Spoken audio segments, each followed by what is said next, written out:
live and live. Good morning to everybody there who's following us, and thank you for joining us today. It is a Friday, what we call Futuristic Friday, the Friday where we peer into the future in a non-spiritual sense. People, I don't want to be called a Satanist on air. In a non-spiritual way, we peer into the future. We'd like to look at what is coming down the barrel, especially down the worlds of entrepreneurship, money, and also jobs, anything to do with your economic life. Remember, that is the purpose of us here at Money FM. Glad you're with us on this ride today.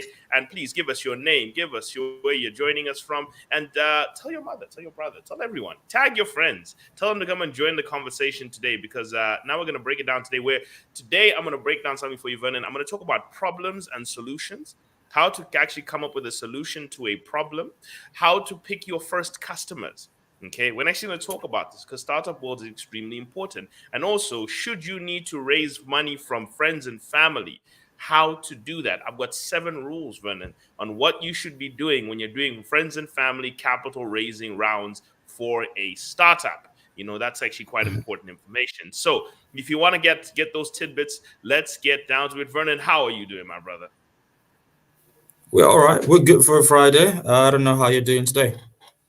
I'm good. I'm good, my brother. Let's get down and running. So first things first, Brendan, we get straight into the market roundup. And the market roundup, we do see that we have a 0.24% increase in the dollar as of yesterday, 1.74% on the week, and up 1.13% year to date. So the dollar is finally recovering back into positive territory. And unfortunately, we've had about a multi-week run of losses on the kwacha.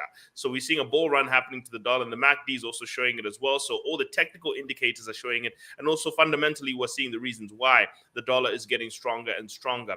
We do see that the stock market yesterday closed blank again, another empty day of trade, 0.68% up on the 7 days, 2.89% 30 days, and 11.08% year to date. We also seeing the bond index was up 0.07%, but down 0.35% when it comes in US dollars due to the strengthening of the dollar, the weakening of the kwacha. And we saw a slight movement down as we're heading towards 24 on the composite interest rates. That is your baseline interest rate. If you're an entrepreneur, wherever you are, 24% is what we call the almost risk-free rate, because this is what we're lending to governments for a composite bond period. This is what the government does multi-year lending at domestically. So if you're wondering why do banks take deposits at 7%, 6%, or even 8%, but then I'm getting 40, 50, because the baseline they look at is how much can they lend to the government as a risk-free rate.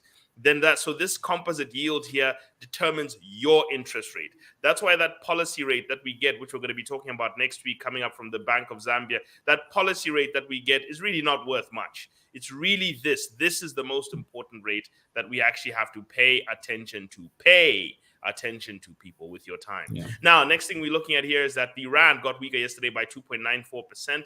So we are seeing that for cross-border trade purposes, imports from South Africa will be coming in a little bit cheaper. So all those guys who are going on buses to Jersey to go and pick things up and bring them back, this is the time. You can see that the prices have come down a bit in terms of the rand itself. So you can see that about 10.55% decline in the rand just on the month makes it so that your kwacha can buy you 10.55% more things in South Africa when you are going to do trading. So you see cross-border trading might actually start improving. Unfortunately, the cost of getting there with gas and tickets and all those things might actually start to increase because transportation prices are up. Year to date, the dollar is still up 1.13%. And we can see that 75% of the last 30 days, the dollar has been up, while the rand has been up only 40%. So you can see the rand is on a weakening cycle because of the rand itself. We also are seeing, as we said, we're looking at the bond index. The interest rates currently at the lowest they've been for the last 60 days. At least that's some good news that we're picking up here.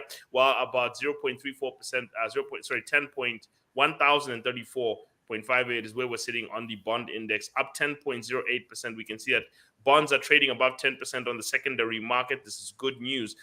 In terms of it is, and it also is showing that it does look like the secondary market bond trade is doing a bit better than the regular market, because the regular market is trading somewhere to the region of 18% return on investment annually. So we are seeing that's a bit of that's hovering around that period there. Now, let's take a look at our commodities. At our commodities board, we are seeing that copper dropped to a very low point, 3.454%, as we're getting fears of the debt ceiling, as we're getting fears of a recession rising, as we're starting to get some shakes in the market. This is important, Vernon, because 8,184 in copper means it's finally down 2.25%. What does this mean? It means revenue in mineral taxes is expected to be lower because of low output and low prices. That combination is going to make mineral royalty taxes come in lower. Copper company profits are going to come in lower. So this is going to weaken the tax authorities' ability to collect that much in taxes. And we're going to be talking about the tax reviews that were shared with us by our news team, who actually goes out there. By the way, we need to thank the Money FM news team for all the work that they do. I don't say it enough, Vernon. I don't say it enough. But thank you for them. They're I always keeping do. me. Well, I don't, so I must repent for my ways. I must repent for my ways. $75 on oil yesterday. We're seeing it on the barrel down 12.7%. Now, this is where this might actually at least keep the currency from going all the way down to weak, because we're not having runaway oil and a declining copper price. So we just need to make sure of that. But currently, we are seeing oil coming in weaker. But we did see yesterday gold came down 0.82%, but still up 10.58% in dollars. And if we're looking at our wealth insurance assets, we did have a drop again. Remember, cryptocurrency back at 5%, back down again, back up again, back down again. Do you see what I mean, people? This thing is volatile. So don't peg all your bets on it. It lost almost 1% yesterday, up 64% year to date, while Ethereum is up 50.48% year to date, and gold in Kwacha is up 11.8. Remember, these are the reads in Kwacha for Bitcoin, Ethereum, and gold. These are your wealth insurance assets. They're highly volatile, but they are useful as keeping about 5-10%, maximum 15% in these kinds of assets. Now, if you're looking at where assets are sitting right now against inflation and also regularly, bonds up 10.1%, stocks up 11.1%, gold up 11.8%, but in real terms, 4, 5, and 5.7 respectively. The dollar's down 5.5% against inflation. So if you're holding dollars, just remember that you've lost money against inflation since the beginning of the year. Now, Bitcoin is up 64% nominal and 57.9% year to date, while Ethereum is up 50.5 and 44.4% year to date in terms of real outcomes as of yesterday.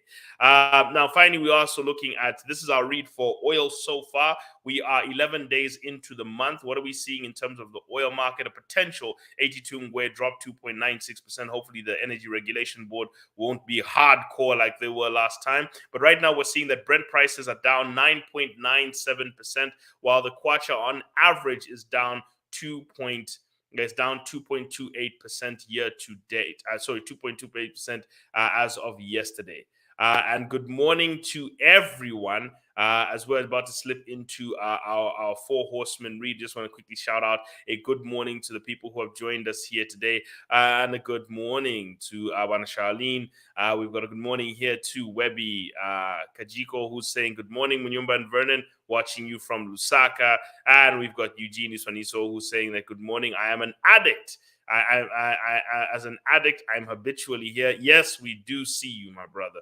We do see you, Mukuba. Thank you. Good morning. And Black Chain, Joe, thank you very much for joining us today. Now, let's get back into our conversation points where we are looking at wrong one here. Let's get back into our conversation points where we were looking at the four horsemen outlook for yesterday. Not much yesterday was happening on the main markets, but we did see that Namibian inflation did start to slow down. US PPIs continued to slow down into the 2 to 3% range. Now, that's a leading indicator to show us where inflation is going in America, because you're seeing that production inflation and manufacturing inflation is starting to come down, especially at a time when food prices are coming down globally. Italian interest rates in the long term have started to go up, but the short-term ones are starting to come down, and US short-term interest rates are also starting to decline, while the 30-year is starting to rise, meaning that there is a flattening of the curve, resisting the notion of a recession. So there might be some sort of reprieve from the global recession. Chinese monetary, unfortunately, there has been Chinese monetary and loan slowdown loan growth slow down, while South African gold production is up, meaning that people are actually flying into gold at the moment. Well, the BOE did raise interest rates by 0.25%. So we are getting mixed reads in the monetary sector, but it is not all is not lost altogether. So let's deep dive into our topics of discussion, into our main news stories. The first one yesterday was actually a read on the revenue print for Zambia Revenue Authority's first quarter. And as we can see, quarter one revenue. This is just some of the slides that they did share with us as of yesterday. Quarter one revenue did show that tax revenue was up to 27.3. This was up from 26.5 last year, same quarter. So we have seen tax revenue pick up from the last quarter. Now, the main contributors that they have cited here is that they have seen that there was lower projected profitability from major mining companies. This was versus 2022, which led to downwards adjustment of 2022 tax provisional payments. And then there was also lower metal production in the same period, and also low payment compliance with withholding tax agents, with over 13 billion in 13.8 billion cumulatively withheld that has not been paid to date. So we are seeing that ZRA is still, in as much as things are improving, they are still struggling to make sure that they can reach the optimal targets. The net outturn was 0.4% or 0.4 billion kwacha, or 1.7% below the quarter one 2023 target. Now we're seeing that this was different from last year, where it was above the quarter one target. So this is some of the difficulties that we are seeing our revenue authority starting to pick up. Now, remember that when the government is struggling with taxes, that means that they're going to have to struggle with cash being raised. So that will probably affect the bond. Remember, that affects bond auctions going forward, because the government needs cash to operate. It needs cash to finance CDFs. It needs cash to finance all manner of business activity. So that may lead them to now start turning a bit more to the borrowing sector. But remember, they're trying to curtail their borrowing to 3% of GDP. Now, here's another chart that we did actually pick up on. This is now which are the areas of taxes that did actually show the greatest improvement from the last quarter. From quarter one 2022, and also how much they contributed to quarter one 2023's tax revenue. VAT on imports was the lead player, 5.153 billion. This is also signs of an improving, the improving consumer. The Zambian consumer is starting to get stronger. We're seeing it with imports rising. That's what actually I'm going to talk about with trade data. But 5.1 billion kwacha in terms of that. Now, if you look at that's a jump up. From where we were last time. This is a huge jump up. Actually, it's almost about 60% jump up.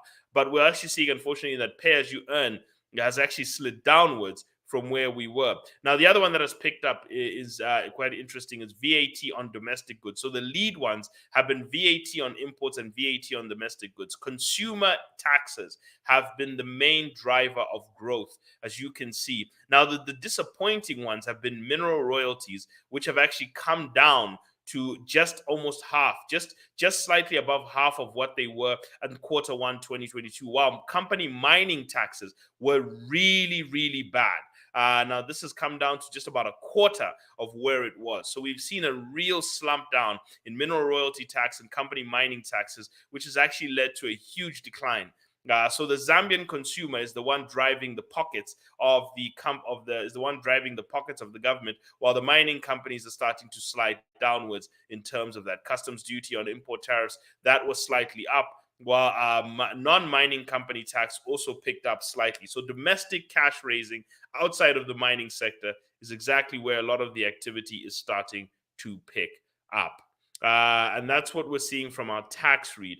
Now, the other piece of news that we saw is which sectors are the biggest contributors in terms of pay as you earn, in terms of all those things. When you combine which economic sectors, whether it's pay as you earn, company tax, withholding tax, VAT, which sectors are the ones paying? Is it mines paying VAT, those things?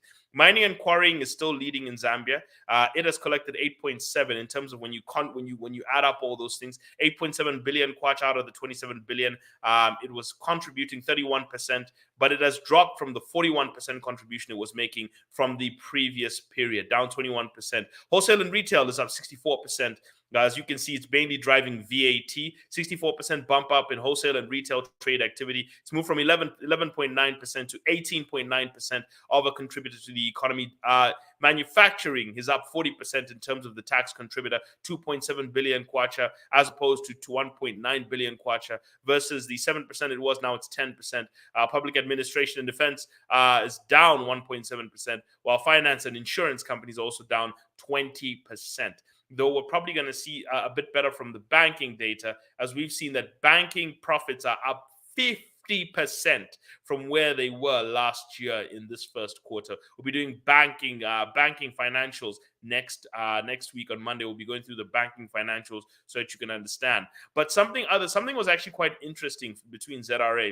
What they pointed out was the top 1,600 taxpayers. In other words, the top 0.3% of taxpayers are paying 80%.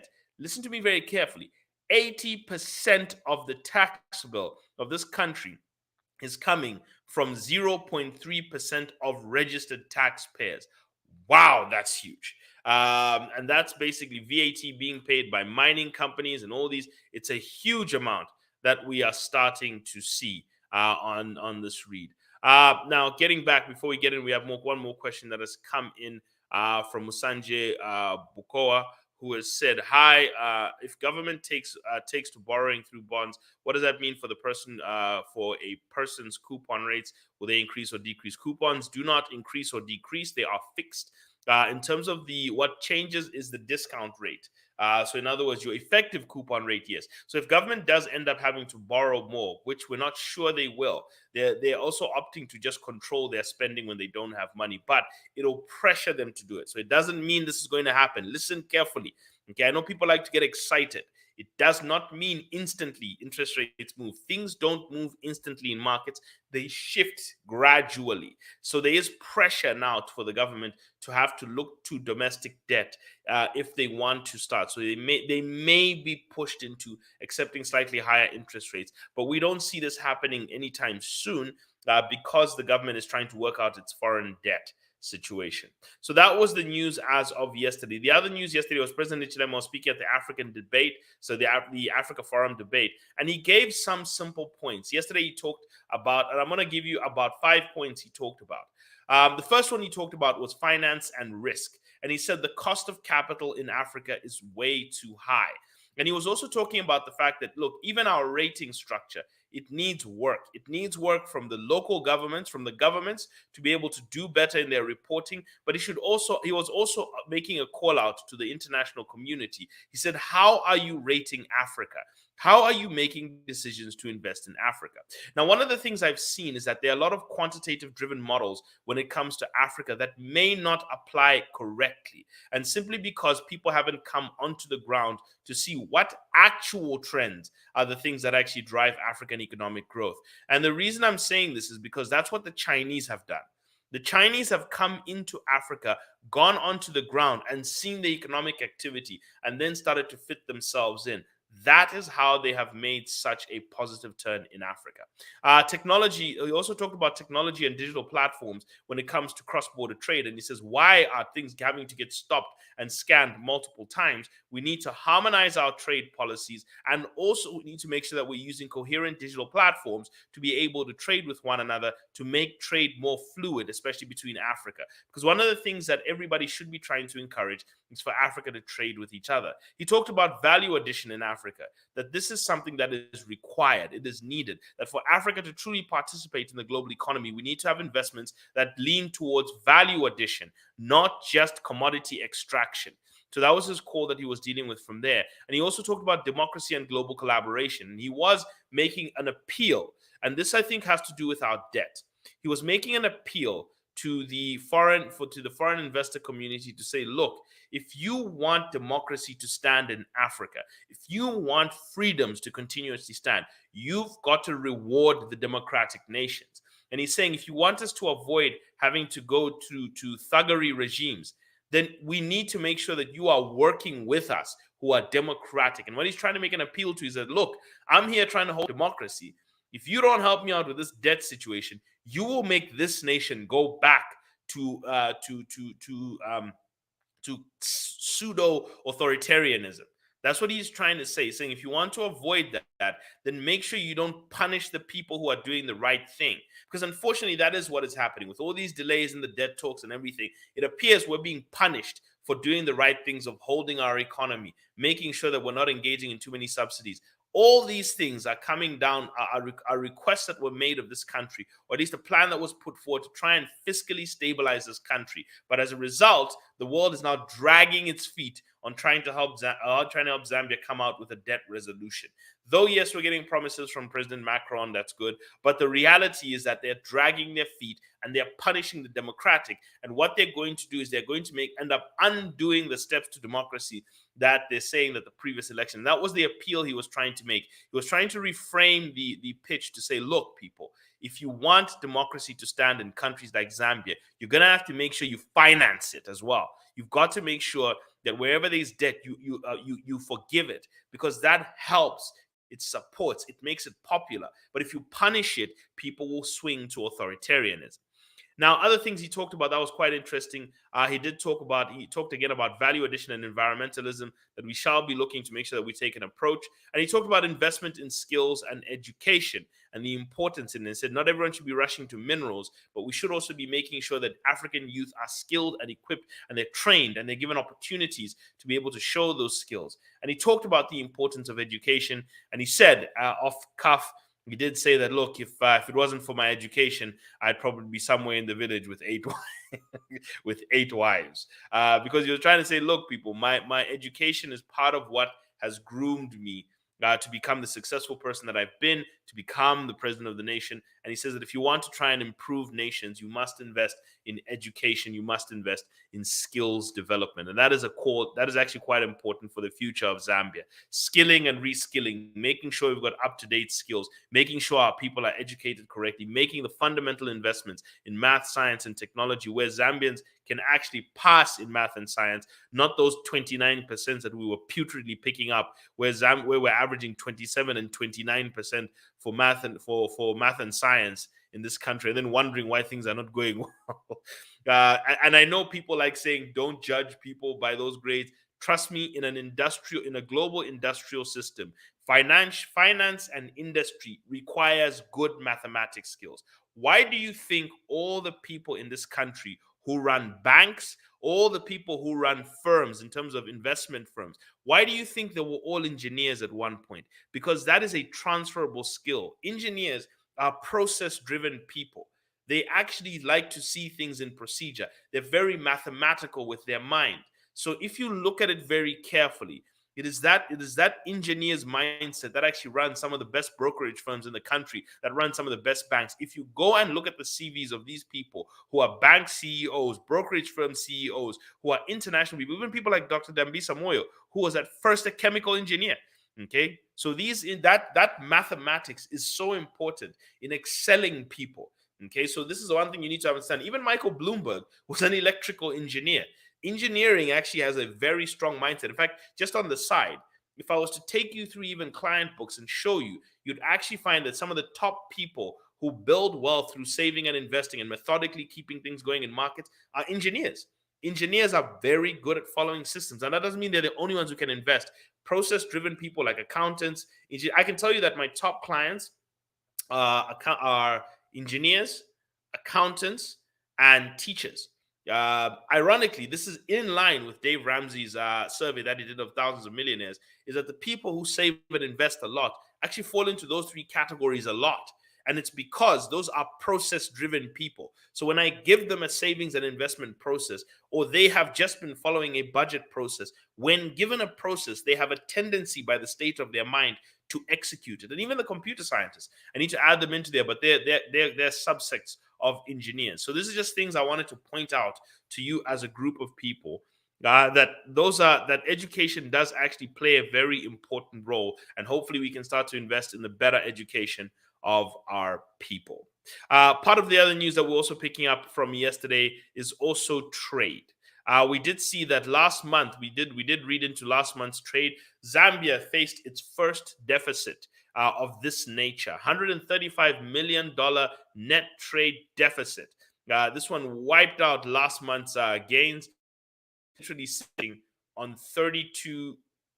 We're only sitting on 320 odd million dollars. This is in dollars in terms of trade. So we really had a bad month in terms of trade in April. If we're looking at net trade, we can see that it declined very badly. Monthly trade was down 141%, but year-to-date trade is down 68% from where it was at this point, yes, last year. Obviously, last year's trade end of year was also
we're having a little bit of a problem with sound, but now we should be back fully now. We are seeing that raw materials were a key driver there, up to $129 million as of last month. We did see declines in our farming, our agricultural exports, which came down 13% month on month, but also down 11% from where they were last year. We've also seen that we did see that non-agricultural exports are up, but they were down last month by 30%. But the main problem we're having in terms of our exports is our copper. Copper was up only 0.6% in revenue, but it's down almost 31% from where it was last year. So if you're looking at total exports, they're down 11% month on month and down 20.7% year on year from the month, while imports are up 35% and down 21% month on month. So you can really see that imports were driving, mainly because capital imports were huge last month, up 35%. Now, if you're looking at year to date in terms of this first quarter, Q1 trade was also still much weaker. You can see that the net trade position is down 28% from where it was last month and 67% from where it was last year. Trade is down. Net exports are down 2.2% from where they were, while imports are up 33.4% from where they were. The consumer is up 67% from where they were versus capital imports, which were up 53%. So capital imports are up 53%, and raw materials. So the main thing that's driving is the consumer. This falls in line, by the way, with Zambian tax data, which was showing us that the tax authority was collecting mainly from VAT from imports and VAT in general. Farm exports, in other words, agricultural exports, are up 27% from where they were last year, while non-farm, non-traditional exports are up 70% from where they were last year. Agricultural exports are still on track, by the way, to pass $1 billion this year, should we continue, if we can get our policies correct, while copper year to date is down 20.4%. This is the weakness that we are seeing in trade flows, which is also upsetting our income as a country. So that might actually start to affect us. In terms of copper, we're seeing that copper output is down 20% from where it was last year in terms of March, but also first quarter, it's down 17% from where it was last year. As you can see, copper is still sitting at about 62.3 metric tons of copper output, which is pretty low, lowest for the last 12 months. Copper output itself is also down 17% year to date in terms of the total amount, and also 20% month on month. Now, if you're looking at copper exports, you're also seeing it's had a pretty bad run. $535 million. These last 4 months, except for January, have been poor in terms of copper export. So that, unfortunately, is pretty bad for the copper economy. I mean, for our economy that's mainly driven by copper. Non-traditional exports also slowed down mainly because of agriculture. As you can see, they were stronger in the first 2 months of the year, but they're the thing that actually did trigger the slowdown. Agricultural exports slowing down. Now, if you're also looking at agricultural exports, they're sitting at the lowest they've been since May 2022. $69 million. They touched $100 million at the peak in November, but we are seeing that we've been struggling around 70, but we are still on track, as I said, to get up to $1 billion of agricultural export. And that has been the main driver of today's story. So that has been the key point, which we just wanted to get into. Now, in terms of our topic of discussion today, we're going to be talking today about the three simple steps of business, and that is solving problems, selling, and sustaining. So we're looking at raising capital from friends and family. That is the main thing that we're going to touch on today. So today I wanted to take you through something very simple called the problem solution canvas. It's actually quite a useful tool whenever you're trying to flesh out a startup idea. When you're trying to figure out what to maybe do with your business or how to try and pick it up, the problem solution canvas is actually quite useful for you. And the reason it's actually quite useful is that it helps you get started in the idea that you want to try and get started with. So let's take a look at the problem solution canvas. And to everyone who's on air, check this out. So it has three steps, three stages that you need to look at. There's the customer, there's the problem itself, and then there's the communication, and somewhere in there's your solution. This is a very simplified one-page model that you should be able to use whenever you have a problem, because it helps you think about it carefully so that you don't overthink it. It is now put into a very basic engineering-based model. You see what I mean? Engineers are the ones who came up with this. Computer science engineers, but engineers. Part of what we've seen is that Daria, sorry, let me just get this correct. Nepriakina. Wow, that took a lot of that. That took Nshima out of me. I was one of the people who actually came up with this to help people see what this actually means. Now, there are three slots here. The first one is customer state fit, to make sure that you understand your target group, their limitations, their current available solutions, and which you are going to compete for. Problem behavior fit, that's the middle part, the orange part. That part, you have to look at the behavior. You have to help filter out the noise and identify the most urgent and frequent problems that the customer is dealing with. Understand the real reasons behind them, and see which behaviors support it. This is the behavior is either weak or infrequent. Is it a problem worth solving? So you want to try and assess, how are they behaving when they're faced with such a problem? Is it a problem worth starting a business over? Because the problem is the source of the business. I want you to think about that very carefully. Someone needs to write that in the comment section. The center of your business is your customer's problem. Okay? The center of your business is your customer's problem, not your wealth desires, not how intrigued you are with the technology, how cool you find the industry, how much you can brag about it.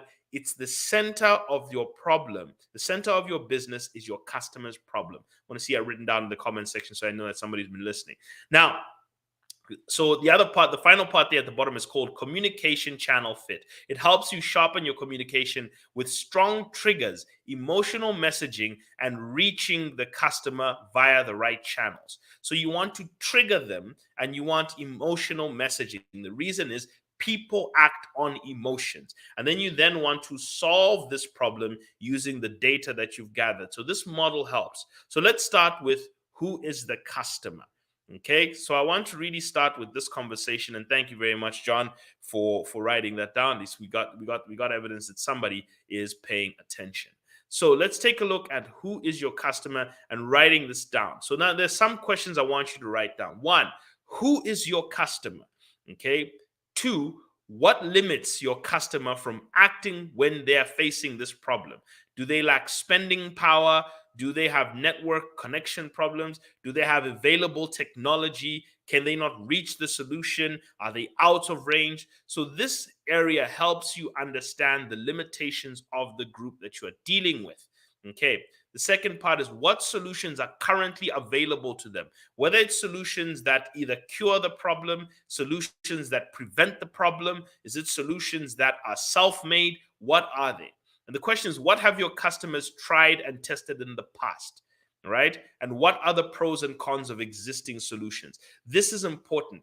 Dumisani Ngube in his book, the Radical Entrepreneur, actually talks about knowing your competitor and knowing your market. Saying once you know he says, know your market, know your competitor.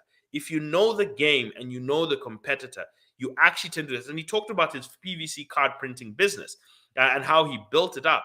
So I really, really, really would urge as many of you to read that book because it actually wakes you up to what an entrepreneur's journey in Zambia is like. And it's actually one of the few where we've actually had somebody chronicle their journey step by step.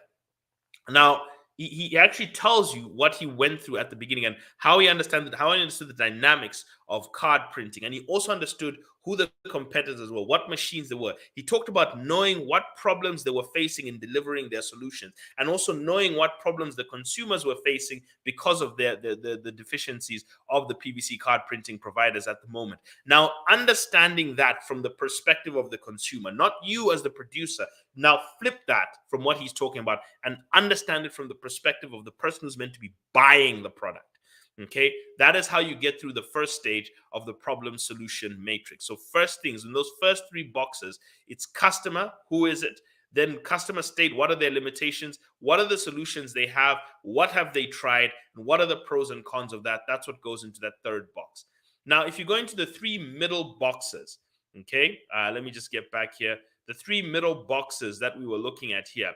The three middle boxes here are what you call problem pains, root cause, and behavior. So you want to really intensify and look at these three areas. So before you launch your product, go through this. Okay. This, by the way, this state happens after you've done something called founder market fit.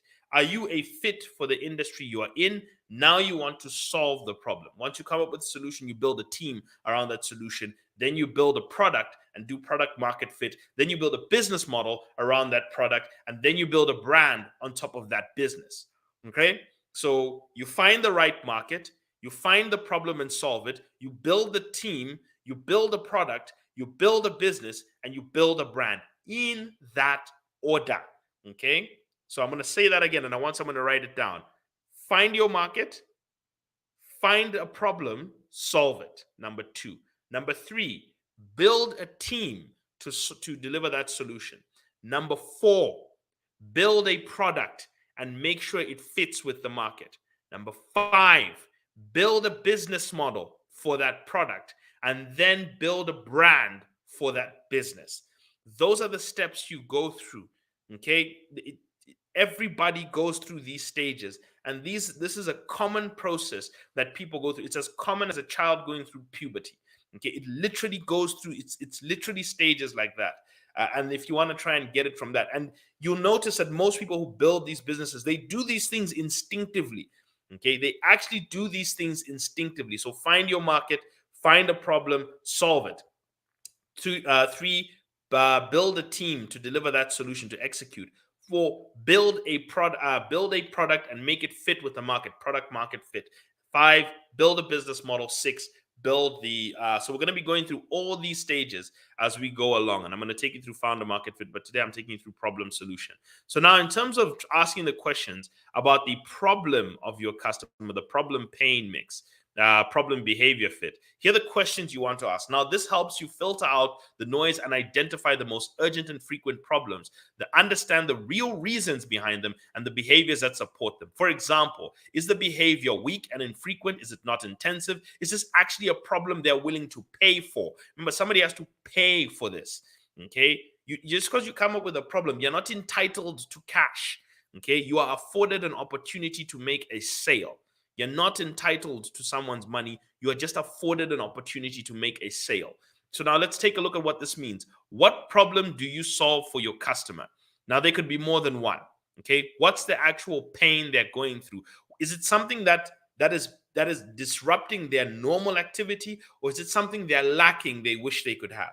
So is it a lack, or is it a disruption? It's one of these two things. Okay, a pain is something. So if I drop a rock on your foot, that's disrupting you from using your foot in a pain-free way. But if there's a set of sneakers you'd like to put on your feet, that's a lack. Your feet are operating fine, but you wish you could put those sneakers onto your feet. So a lack or a disruption, which one of the two? Okay, now people lean more to preventing disruptions than they do pursuing lack, the things they lack. Now, the next question you want to ask is, how often does this problem occur? So it's either an infrequent problem that they pay for a lot, like a car, buying a car. That's an infrequent problem. Nobody needs a car every day. They need it once every 7 years. So if it's infrequent, you want the product to be expensive. If it's frequent, you can make it a little cheaper. So how often does the problem occur? What is the cause of every problem on this list? Okay, find out root causes. Remember yesterday I took you through that diagnostics test. What does your customer do about the problem currently? Around it, directly, indirectly, what do they do? And how often does the related behavior happen? Answer these questions in those boxes. That will help you. Okay, if you answer these questions in those boxes. Now the bottom part, which is the green part, is called channel. It's called communication channel fit. And here are the questions you need to ask. So basically this helps you sharpen your communication skills. It makes you package your product with strong triggers, emotional messaging, because 95% of purchasing decisions are done through emotion. People make most of their decisions. What most people do when they say they're not emotional is they act emotional first, and then they go and look for information to validate their emotions. That is the reality of people. So you have to work around the fact that human beings are feeling machines that think afterwards. We feel first and think afterwards. Okay? So that's how consumption works. Right. So now let's talk about what questions you need to ask. What triggers your customer to act? What emotions do they feel before? In other words, at the point of pain, what problems do they feel? And what emotions do they get afterwards? So that when you're advertising, you're not advertising the product and its features. No, no, no. That's the mistake we all make. You're actually advertising the emotion they're feeling before their pain is resolved and the emotion they're feeling after their pain is resolved. If you can take them through that journey, that emotional map is exactly what will get someone, because they'll say, hey, I feel like that and I want to feel like that. Let me buy that. That is the way that you actually market to them. And three, where online does this behavior happen? So extract. Does it happen online? Does it happen offline? Does this happen when they're at work? Does it happen when they're at home? What triggers this behavior? Okay. Now let's go into solving, into the solution, into actually trying to get to a problem. Now, the goal is to try and match all this data that you've gathered. Before you come up with a solution, you've gathered all this data. Okay. Now start to look at it carefully, because once you see this thing in front of you, you are actually able to see the solution at work now. It actually helps you formulate the solution. So answering these questions in this problem solution matrix actually helps you formulate a solution. And in fact, just to help all of you here who are viewing today, I'm going to drop you a little gift here. This is the actual link we have to the article here, done by the actual creator of the problem solution matrix, to try and help you. Now, the goal is to match this gathered data. So the rules of trying to come up with a solution, here they are. One, if you are trying to find a new solution to an existing problem, fill in the block that says solution. Only fill in the block after you've gotten a better overview of the real situation. So complete all the boxes. Don't come up with a solution and then try and manifest a problem. This is actually how people create things that others don't want. So first, assess the problem and create the solution, especially if you're trying to if you're trying to create a new product. Are you coming up with a new service, a new something? You want to first assess the problem and then create the solution. Whether you're coming up with a podcast, whether you're coming up with a TV show, whatever it is, okay, whatever you are doing, you want to first assess the problems, then design the solution. Okay. Then the next thing you're looking at is, if you're working on an existing problem, exploring growth strategies, problems with activations or solutions, fill in that block first. Okay, first fill it in, and then you fill in the things around. So if you're trying to improve your currently running business, fill in your solution first, and then you start to amend it after you fill the data. But if you're trying to come up with a new problem, first you fill in the data, then you fill in the new solution. Okay, now try to spot patterns and repeat. You kind of do this iteratively over and over and over again until you kind of learn to work it. So kind of sit down and do this with your product regularly. By the way, even if you're running your business, do this with your product regularly. Okay, whatever products and services, do this regularly. It helps. And then finally, here's the other things I will just give you as the final part. Think of the problem, think of the possible solutions that fit the user's limitations, tap into existing behaviors, and resemble what they're already using. Okay, so whatever possible solutions, if you want a higher chance of adoption, make sure you match what their limitations are, whether it's financial, technological, whatever it is. Tap into their existing behaviors. Don't make them have to behave in a new way. Don't make them have to take a new route they don't take. Otherwise, they'll resist. Don't make them have to use a new technology they've never used. Okay, make them do things that they're already doing. This is why we're telling people, as you're seeing the rise of mobile money, make sure your business is making people pay using mobile money, because that's tapping into an already existing growing behavior. Resemble what's familiar to them. So be familiar with slight alterations. Take the best. Now, what you do is you also take the best from the alternative solutions. Simulate natural triggers. Tap into their existing behaviors. Design a solution that is useful. Okay, so there's something called the user X experience. We'll talk about that another time when we're doing problems. So when we're doing product market fit, but understand, and then you have to make sure you resemble what they already know. Be accessible. So be understandable, be useful, and be accessible. Now, 6 points that you actually want to pay attention to as we're knocking off here. State your vision, define your customer, fit within the customer's limitations, and differentiate and be better than alternatives. So don't limit them from being able to reach you. Solve a frequent problem that is urgent and costly. Analyze its root cause. Fit into the frequent behavior that is natural and familiar to the customer. Identify what triggers them in real life. What is their emotional state to support your communication strategy? And make sure your solution might become differentiated. Your solution might become differentiated over time, adjusting to an ever-changing marketplace, but your vision will stay the same. So to everyone, that is a model that I've used myself. I went through it, and I actually wanted to read the article to you, and I wanted to take you through it almost like a tutorial. Everything is there for you. Utilize it. We'd like to see a lot more startups, people. If you're going to use your NAPSA money correctly, want to see a lot more startups. We wish you all the best. To everyone, have a good day. God bless. Have a wonderful weekend. Peace out.